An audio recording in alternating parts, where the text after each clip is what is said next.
Bienvenue dans notre méditation « Sa grâce nous suffit ». Le titre de celle-ci est « Aucune condamnation ».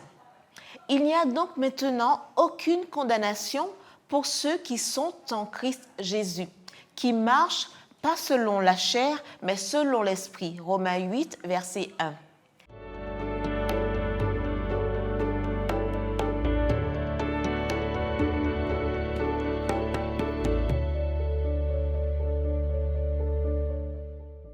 Que signifie marcher selon la chair? Le mot chair désigne le corps humain, l'extérieur.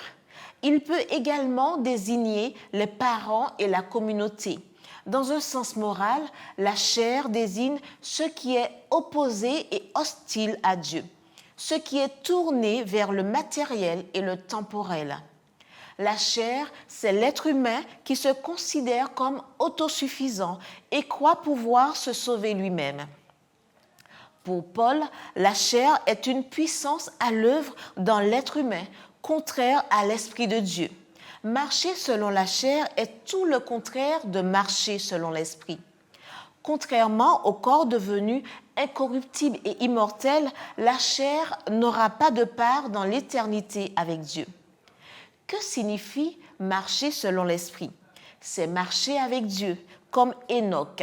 C'est se laisser guider par l'Esprit qui nous conduit à la vérité, nous enseigne toutes choses, glorifie et révèle le Christ et nous dirige dans tout le processus du salut.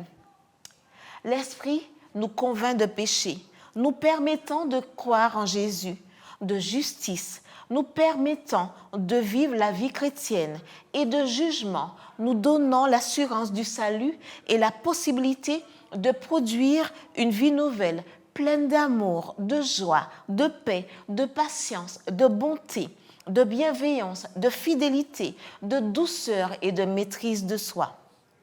De plus, il grave la loi de Dieu dans nos cœurs et nous donne l'assurance d'être appelés enfants de Dieu et d'être dépendants, obéissants, fidèles et missionnaires. La chair et l'esprit sont deux natures qui luttent contre l'autre pour dominer et diriger nos vies. Comme un bateau à deux moteurs, poussant dans des directions opposées. Le moteur que nous alimenterons le plus est celui qui nous donnera l'orientation.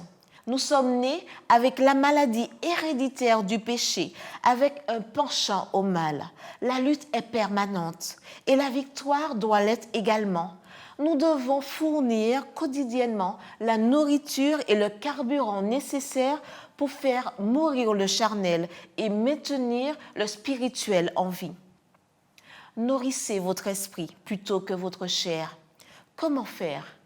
Le pasteur Mark Finley met en avant 3 conseils pratiques pour rendre la vie spirituelle plus profonde et plus pertinente. Lire en priant, conversant de façon interactive avec Dieu, lire et méditer les dernières scènes de la vie de Christ à la fois dans la Bible et dans l'esprit de prophétie. Avoir un moment pour partager sa méditation personnelle avec une personne en l'appliquant à sa vie quotidienne.